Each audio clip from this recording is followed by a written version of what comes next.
Buenos días tengan todos ustedes, mis hermanos. Es un placer poder transmitir este pequeño devocional donde recordamos el día de hoy que nuestro Señor Jesucristo resucitó entre los muertos y estamos dándole honra y gloria al que resucitó, y vamos a orar para empezar y poner todo en la mano de nuestro Señor. Papá Dios, te damos muchas gracias en esta hermosa hora porque nos permite reunirnos, Señor, como tus hijos para darte honra y gloria, y recordando, Señor, que tú diste la vida por nosotros, Señor, y que un día como hoy tú resucitaste entre los muertos, Señor, y que gracias a ello hoy gozamos salvación, Señor, y vida eterna. Permítenos hacerlo con todo nuestro corazón, Señor, poder darte esa ofrenda que tú mereces, Señor, que sea de honor grato para ti. Y también ponemos en tus manos, Señor, a nuestro pastor Speedy, Señor, que será el tema en esta mañana, que tú lo uses con poder, Señor, seas con él, con su salud, Señor, que él pueda ser restablecido, Señor, en su totalidad, Señor, que tú obres en su cuerpo, Señor, y preparas, Señor, su corazón, su boca, su mente, Señor, para exponer tu palabra, Señor, y que llegue a lo más profundo de nuestros corazones, Señor, y que haga lo que tenga que hacer en nuestras vidas, Señor. Te damos gracias por este día una vez más, y recibe la honra y gloria en el nombre que es sobre todo nombre, el nombre de Cristo Jesús. Amén.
Como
tal como soy.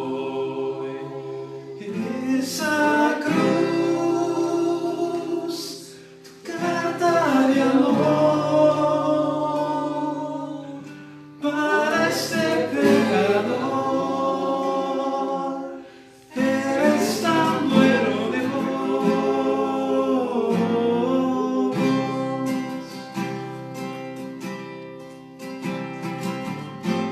Él ya pagó todo por nosotros.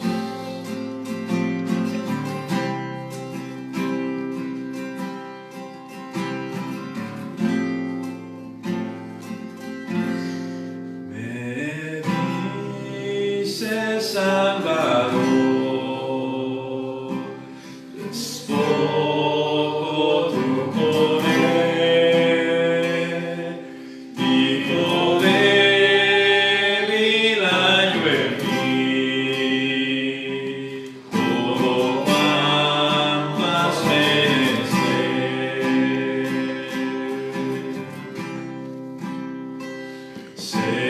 Señor, hallado he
El Señor resucitó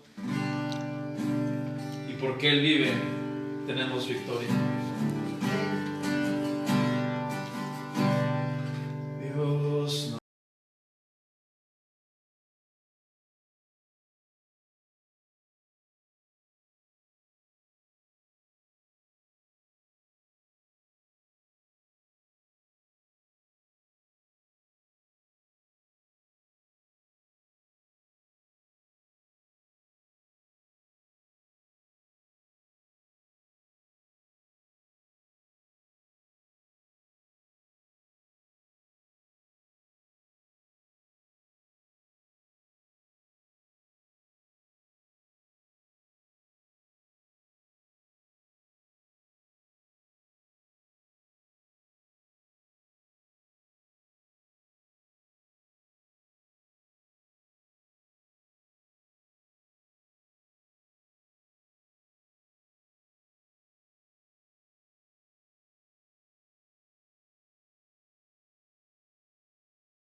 porque yo sé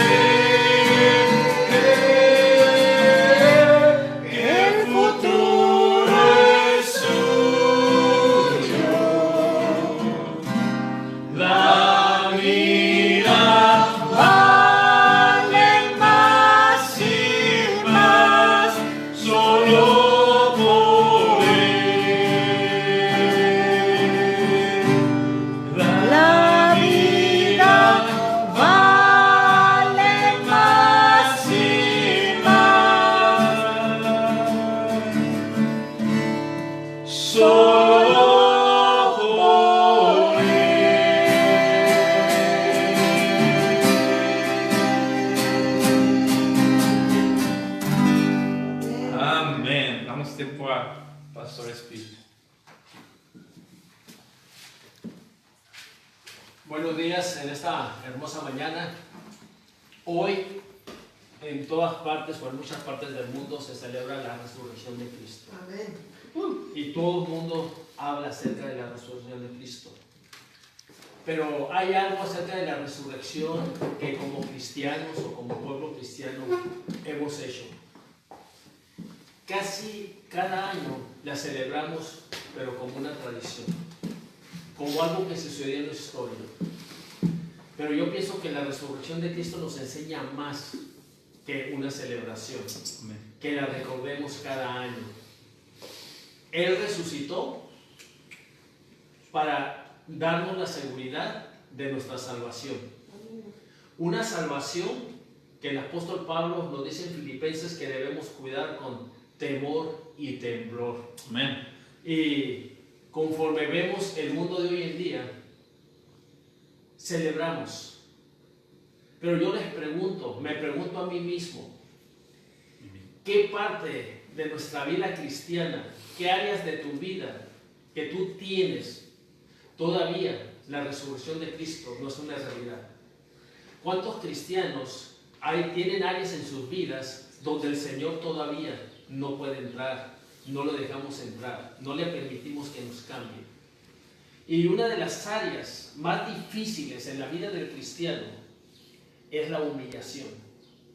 Es donde muchos cristianos no se atreven a identificarse con el Cristo. El viernes, en esta semana, se celebró la última semana de su pasión, de su sufrimiento. El viernes su crucifixión, pero hoy estamos celebrando la victoria. Amén. Pero para que esta victoria fuera posible, Él tuvo que humillarse hasta lo máximo, tuvo que poner su vida en favor de los demás, de aquellos que no le conocían. Y hoy en día, como iglesias cristianas, celebramos y decimos, el Señor resucitó. Pero preguntémonos, ¿realmente el Señor resucitado es una realidad en tu vida? Y para llevarnos a esta reflexión, hoy mi predicación va a estar basada en Filipenses 2, del 1 al 4, donde vamos a ver que el propósito de la resurrección no fue meramente que lo celebráramos, que dijéramos el Señor resucitó. El propósito de la resurrección fue dejarnos una lección de imitar a Cristo. Voy a leer en Filipenses 2, 1 al 4, que dice de la siguiente manera: por tanto, si hay alguna consolación en Cristo, si algún consuelo de amor, si alguna comunión del Espíritu, si algún afecto entrañable, si alguna misericordia, completad mi gozo, sintiendo lo mismo, teniendo el mismo amor, unánimes, sintiendo una misma cosa. Nada hagáis por contienda o por vanagloria, más bien con humildad, estimando cada uno a los demás como superiores a sí mismo, no mirando cada uno por lo suyo propio, sino cada cual también por el de los otros. Ese es el tema de mi mensaje en esta mañana. Nosotros, normalmente todos, y más aún ahorita, todos nos estamos cuidando a nosotros mismos. Pero el Señor dice que Él resucitó para que la iglesia de Cristo no pensara en ella misma, pensara en nosotros, en aquellos que aún no conocen a Cristo. Y es allí donde muchos líderes cristianos, muchos cristianos, cuando usted les pregunta con quién se identifican, siempre le van a decir con algún teólogo, con alguna persona que es famosa o con personas intelectuales. Pero difícilmente usted va a oír a un cristiano decir, yo me identifico con Cristo. Y el tema de este mensaje es que la resurrección se llevó a cabo para darnos una grande enseñanza de humildad.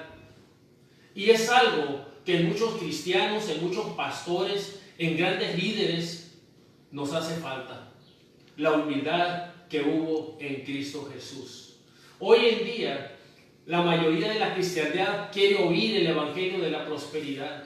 Quiere oír que el Señor le va a bendecir, quiere oír que el Señor le va a dar una casa, le va a dar un carro, que el Señor le va a sanar, etc. Pero nadie quiere oír que Dios nos está llamando para bendecir a los demás. Queremos ser bendecidos, queremos recibir del Señor y se nos olvida que para poder recibir eso, el Señor no nos va a dar en esta tierra.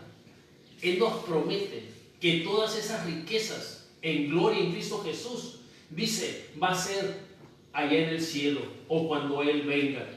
Dice, voy pues a preparar lugar para vosotros, para que donde yo esté, ustedes también estén. Es hasta ese entonces. Pero hoy en día, muchos cristianos viven y somos como los discípulos. Señor, ¿me vas a sanar ahora?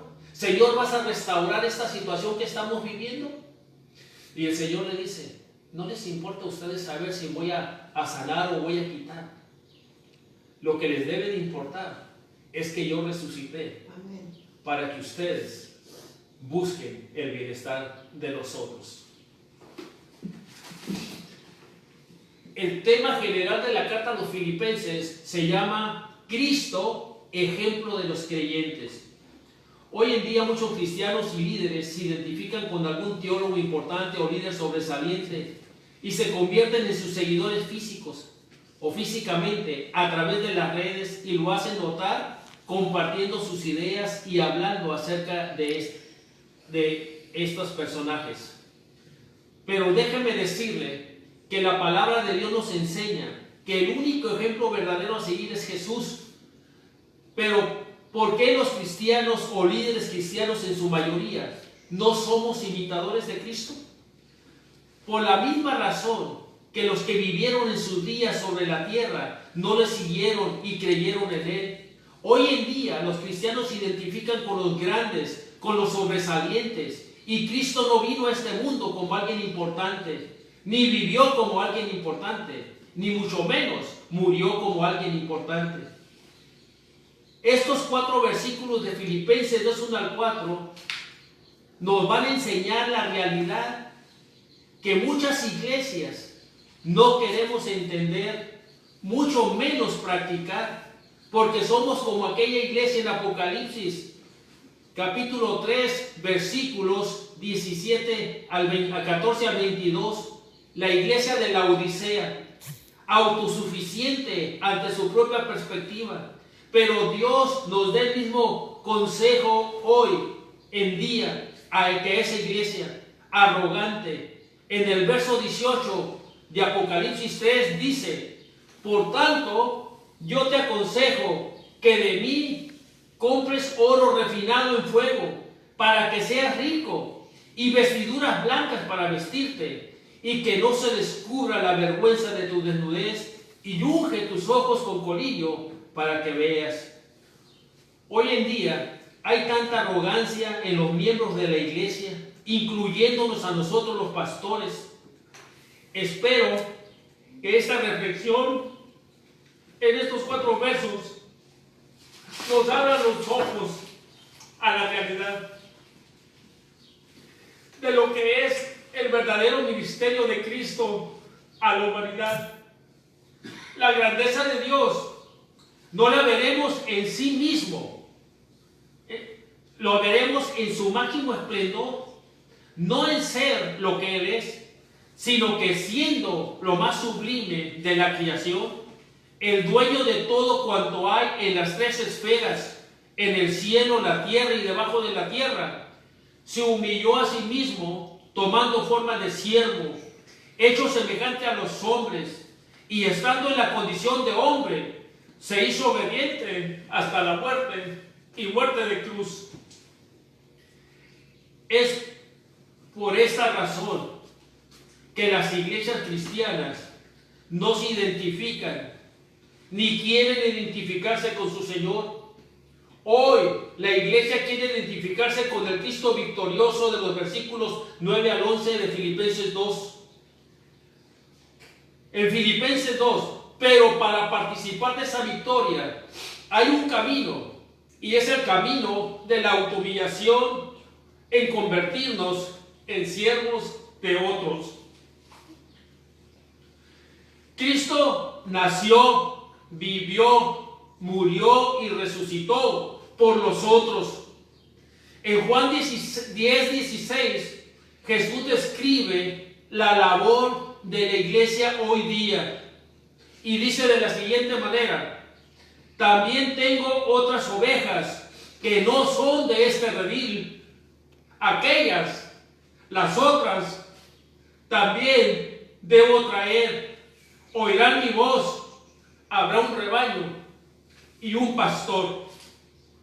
La última palabra de estos 4 versículos de Filipenses 2, 1 al 4 es la clave. Repito, la última palabra del versículo 4 de Filipenses es la clave para entender y comprender el ministerio de Cristo y nuestro ministerio como seguidores de Él. Y esta palabra son los otros. Esto fue lo que definió y determinó la prioridad en la vida de nuestro Señor Jesucristo en la tierra. Y la razón por la que Él murió, los otros. En Mateo 20:28 se nos dice: como el Hijo del Hombre no vino a ser servido, sino para servir y dar su vida en rescate por muchos. Él no conoció el egoísmo, una desinteresada devoción por el bienestar de los demás. Es la suma de toda su vida, y todo esto en sujeción a la voluntad de sus padres. Hoy en día, hermanos, hermanas, ¿cuántos de nosotros no nos hemos sujetado a la voluntad del Padre Celestial? ¿Cuántos de nosotros seguimos decidiendo, seguimos haciendo lo que nos viene en gana? Es por esto que en esta mañana yo quise predicar, más que celebrar la resurrección, es que una de las evidencias de que nos identificamos con el Cristo resucitado es que nos sujetemos, tú y yo, a la voluntad del Padre, como el Hijo lo hizo. Porque Dios el Padre mismo vive y irreverentemente podemos decir, para el bienestar de nosotros. Porque Dios el Padre mismo vive para el bienestar de nosotros. En Juan 3:16 dice: porque de tal manera amó Dios al mundo que ha dado su Hijo unigénito, para que todo aquel, los otros, que en Él crea, los otros, no se pierda, los otros, mas tenga vida eterna. Tanto el Padre como el Hijo viven para el bienestar de los otros. Y como iglesia, ¿qué estamos haciendo por los otros? ¿Cuántas iglesias no se convierten en clubes sociales y dicen solamente los miembros? Pero recordemos que dijo Jesús: aún tengo otras ovejas que no son de este redil, a ellas debo de traer. Por eso resucitó, porque la iglesia debe traer esas ovejas a ese redil de Cristo, a ese pastor que es Cristo.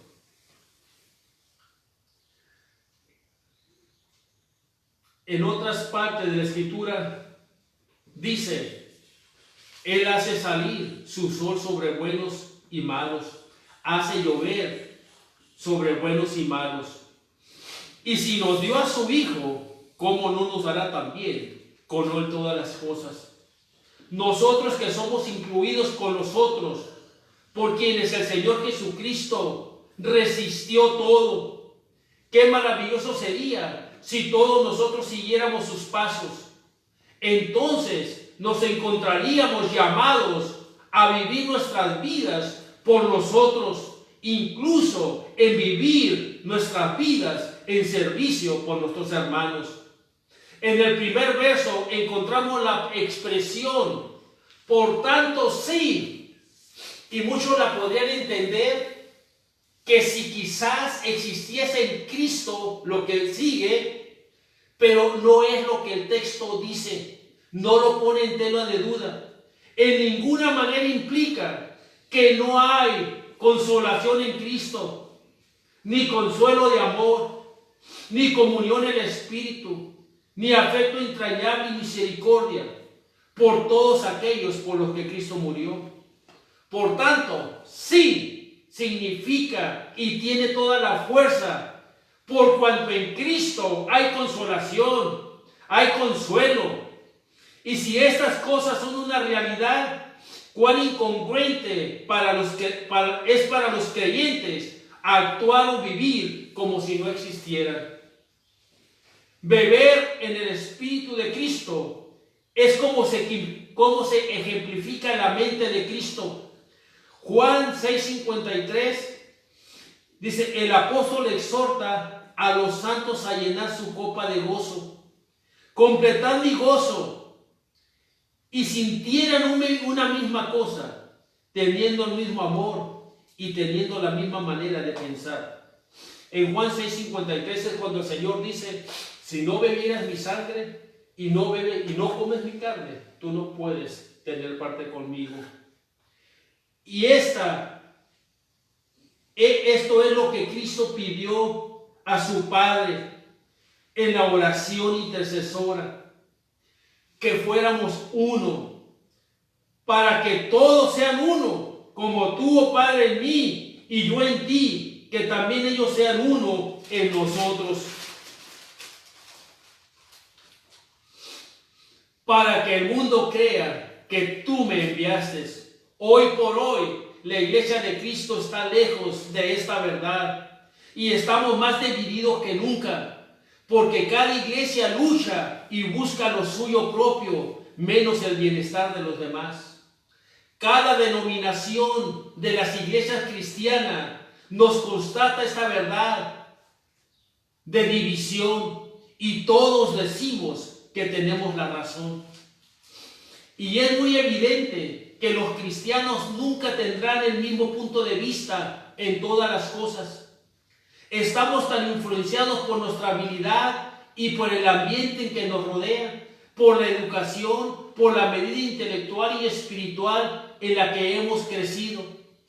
Por esta razón, es imposible encontrar a un grupo de personas que puedan ver todo igual desde el mismo punto de vista.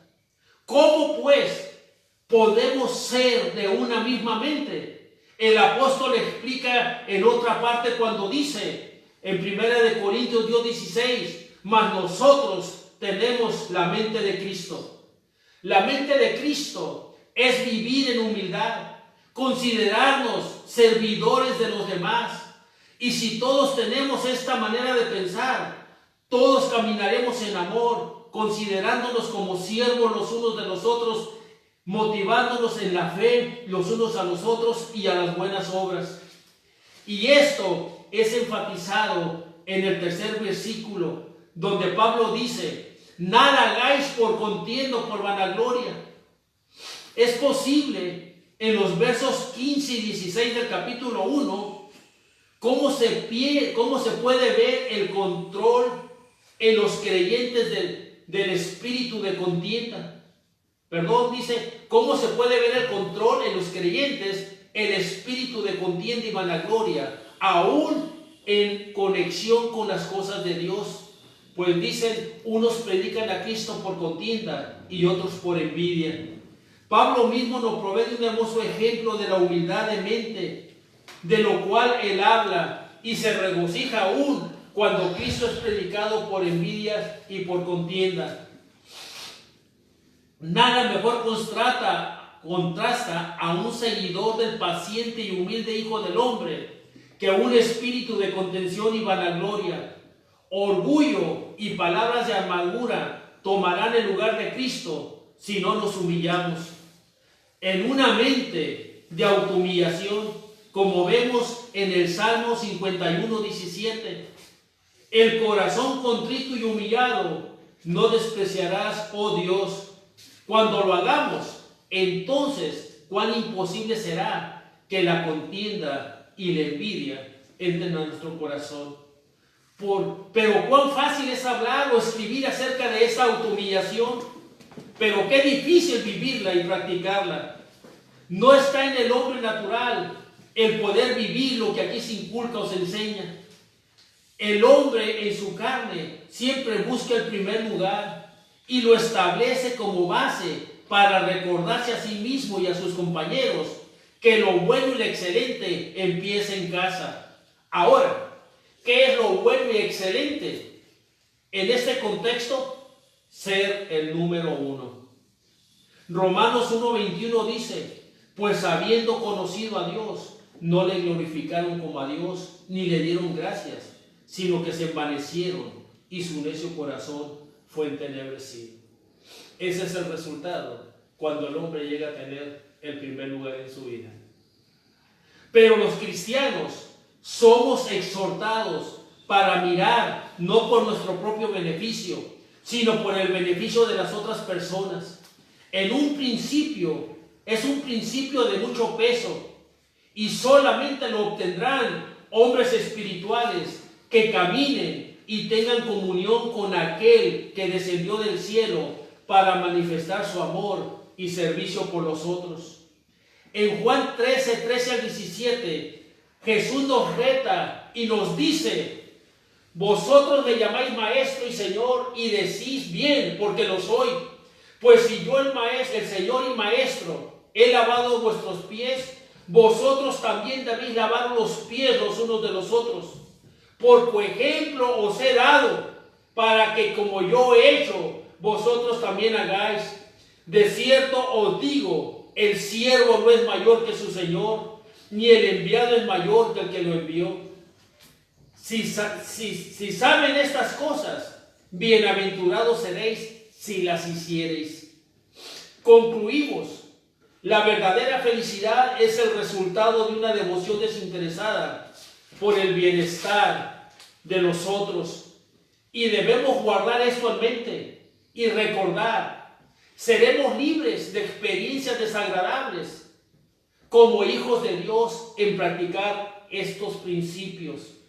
Y entendamos que cuando seamos imitadores de Cristo, no de los intelectuales, no de un teólogo, no de una estrella de cine, no de una estrella del deporte, no de hombres, ya sean teólogos, científicos, intelectuales o líderes religiosos, y que estamos aquí para el bienestar de los otros y no el nuestro propio. Dijo un maestro de escuela dominical a la iglesia a la que asisto, amor es suplir necesidades. El Señor suplió las tuyas y las mías. ¿Qué estamos haciendo tú y yo por suplir las necesidades de los que están muriendo en el mundo? Dios les bendiga. Amén.